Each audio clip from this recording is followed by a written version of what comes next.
Today on the TMZ Podcast. Welcome to the TMZ Podcast. Jason and Jaime here. Jaime, first time in the new studio? Yeah, it's beautiful. Very exciting to be in here. Everybody's favorite rainbow-haired, face-tatted rapper, Tekashi 6ix9ine, was beaten really savagely in a bathroom of a gym in LA Fitness in South Florida Tuesday. It's a little bit hard to watch the video, honestly. It's a ton of guys just beating him to a pulp. Kicking him in the face. Kicking him in the face and the ribs. You see him. It almost looks like a movie, like a stunt, but it's real, and he was very hurt. We have some video, actually, of it, and you can hear the guys yelling at Tekashi. I know I ain't jumpy, bro. I'm just like, that's crazy. So a few things to take away from this video. Number one, so it's in this bathroom. There's a bunch of guys beating him up. There's one guy who particularly seems to be the ringleader who kicks him in the face and is threatening him. And Tekashi's lying on the ground, his hands protecting his head as he's really getting nailed. At the end, he stands up and walks out of the bathroom, and his face is completely bloodied. I mean, it really looks nasty. I found it, I guess, odd and maybe even a little humorous that the guy who's filming the entire thing says to him, "Man, I'm a big fan," but I didn't beat you, just so you know, but I'm a big fan, and continues recording him. It's so weird. I didn't, you know what? I just assumed he was with the crew, but it might have just been a bystander. I don't know what happened, but he was clearly filming. It's not like he was doing it surreptitiously. He's clearly filming. His camera's out, and his phone is out, and he's doing the whole thing. The guys who are beating him are aware of it and don't seem to care that they're being recorded. And you can see, especially the one ringleader, his face clear as day. He's going to be arrested. It's not going to be hard to identify who he is. But at the same time, the guy says, "I'm a fan," and then as Tekashi sort of gets away, I mean, the guys did let him up at some point. They didn't. It's not like Tekashi fought his way out of it. Tekashi's a very small guy. I don't think he's much of a fighter, but. In any event, he leaves. He leaves and is apparently okay. There was some photos released from the hospital showing that he was really, really badly hurt. Well, and keep in mind, apparently the fight started in a sauna. Like, that's a very vulnerable position to Although be nobody's in. naked. Everybody's, in what we saw, everybody's clothed. I mean, he's probably, in his boxers and his underwear? I mean... most guys don't wear their boxers into the sauna. Well, then, what are you saying? Towel around the waist. Okay. Well, so then he managed to get, I don't know, underwear on at some point between the sauna and the bathroom floor. He was clothed. I mean, he had a shirt on. He had. But we're told that this started in a sauna. Right. So I don't know if maybe he tried to walk away and was like, "Hey, I'm not interested," went and changed in the locker room. Yeah. And they just continued to, I don't know. It's hard to know what happened. I'm sure the details will emerge again. The ringleader's going to be arrested. Not only that, the ringleader says, "Take a picture. I'm going to be famous now." Right, exactly. Yeah. Exactly. So this all tracks back to Tekashi's, long history of sort of agitating, certain people. And in particular, he famously testified against some people who, I guess, had attempted to, had committed some crimes. He turned state's evidence, testified against them. They were convicted, I believe, on capital murder charges. And a number of people sort of in the underworld took out hits on his life, actually called out for their supporters to kill Tekashi. Tekashi really thumbed his nose at that. He was filming rap videos from various houses where he was living. By the way, Tekashi, who had been arrested on those same charges, had a sentence substantially reduced and has obviously been free for a long time. And there were a lot of calls for people to take revenge against Tekashi. That obviously didn't happen. Again, he thumbed his nose at them. This is the first time, to our knowledge, that he has suffered any consequence. And it seems to be, I think when you hear the guy saying, "I'm going to be famous now," what he's saying is that in the community that I'm in, what I just did, beating the hell out of Tekashi, gives me a ton of street cred and is really good for me personally. I'm going to be honest. He was released in 2020. I am shocked that it took this long for anything to happen. That was what everybody was saying. I remember we had a lot of discussion in the newsroom. Is Tekashi signing his own death warrant by doing this? And a lot of people, myself included, sort of said it's the fact that he has remained unscathed for so long sort of disproved this idea that there were people out there who would kill a famous person or take vengeance against a famous person simply because he had turned state's evidence against people they didn't know.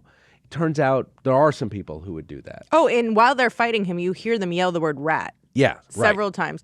It is just also interesting that I haven't been keeping up with Tekashi recently, but it's interesting that he looks. Jamie. I know, but it is interesting that he looks exactly the same. He has the long rainbow hair.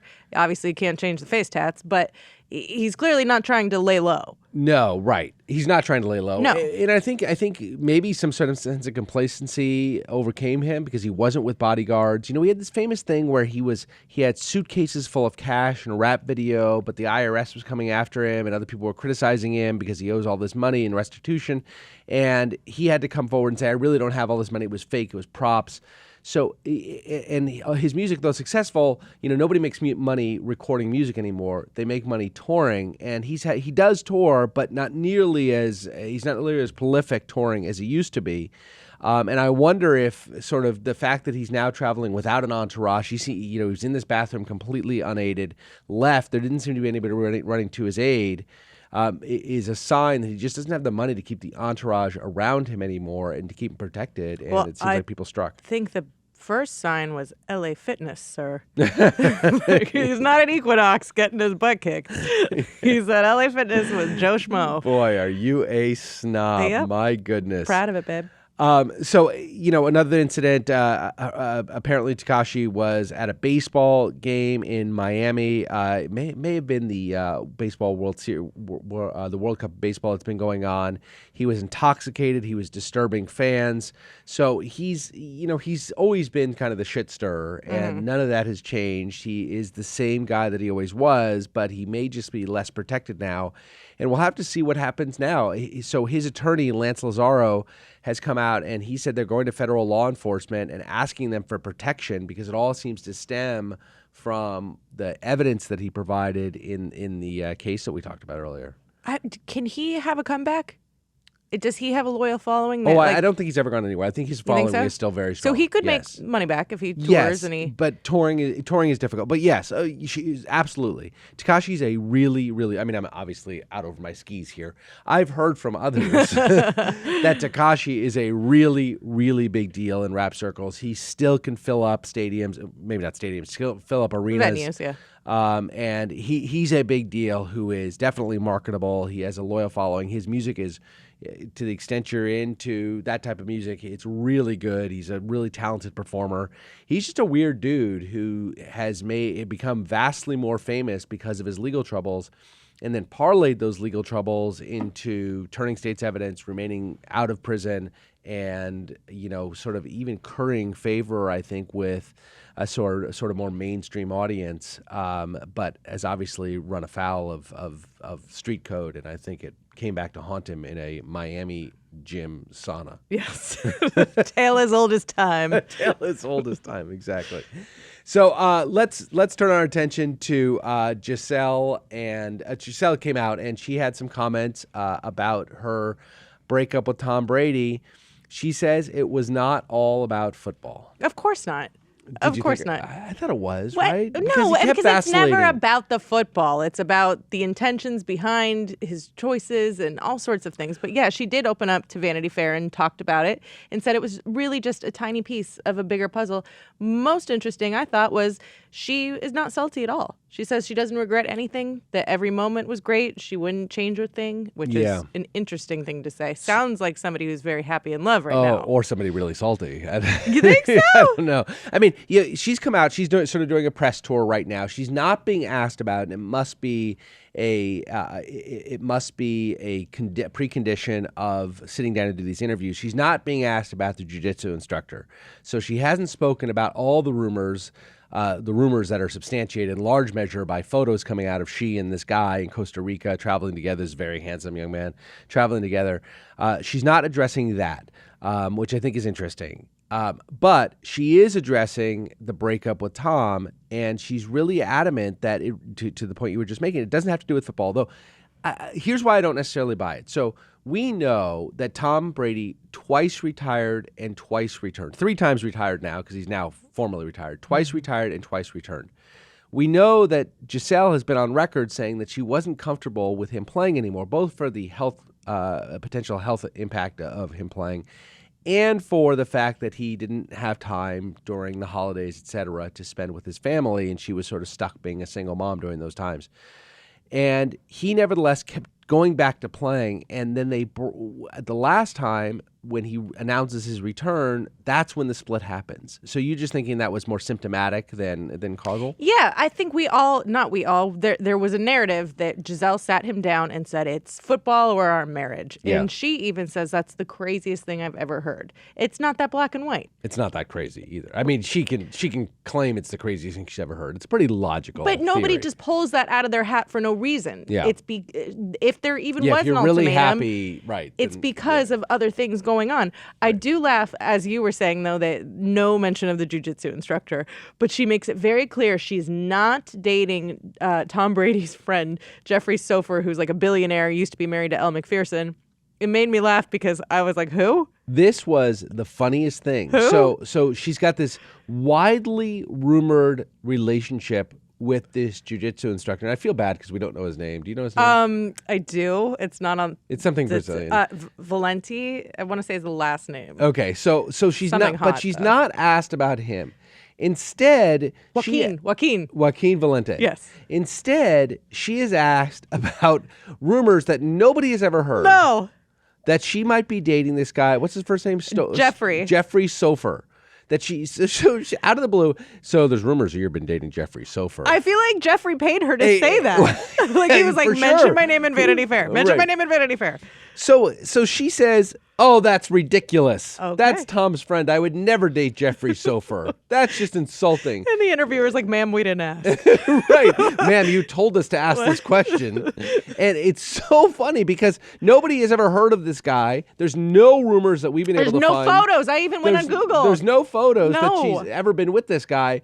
Meanwhile, there are photos, there are rumors, there is huge speculation that she is I dating know. a specific person. We know who that is, and they don't ask about that, which just shows you how canned this interview was. Vanity Fair is an incredible publication, Yeah. but clearly they were told what they can ask about and what they can't ask about.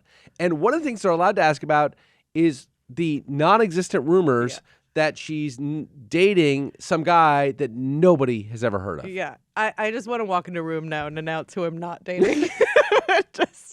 just facts about But me. if you're going to do that, Jamie, Yeah. make it somebody the rest of us heard of. Okay, fair. Like I am not dating Harvey Levin. Right. You're like, no one asked. yeah. What? Not for lack of trying, as we know, Jamie. Amen. It's amazing what we'll do for a little bit Yes. of wealth.